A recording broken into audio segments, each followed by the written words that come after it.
అక్కడ అన్ని గంటలు వాళ్ళకి అవకాశం ఇచ్చినాం చర్చించడానికి. వాళ్ళు ఎంతసేపు అడిగితే అంతసేపు మైక్ ఇచ్చినాం. మా అందరికీ ఎంత తీసుకున్నాం అంతకంటే ఎక్కువ వాళ్ళకి అవకాశం ఇచ్చినాం. సో అక్కడ చెప్పలేంది ఇంటి దగ్గర పోయి ఆయన మాట్లాడుతుండు. వెనకడికి ఎవరో ఇద్దరు దంచుతున్నారంట. ఇక ఆ దంచుడు ఎట్లుందని అంటే రోళ్ళకి వెళ్ళి నిప్పులు ఇట్లా ఎగురుతున్నాయి. ఇక ఆ దంచడం చూసి అందరు అబ్బా ఏం దంచుతురు అని అందరు చప్పట్లు కొడుతూనే ఉన్నారు భజన పార్లు అందరు.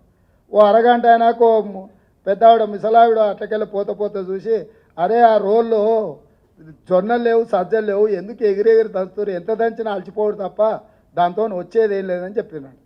అసెంబ్లీలో కూడా హరీష్ కేటీఆర్ దంచుడు అట్లున్నది. ఆడ విషయం లేదు, ఎగిరెగిరి దంచినా ఎగరకుంట దంచినా ఆడున్నది అంతా గంతే.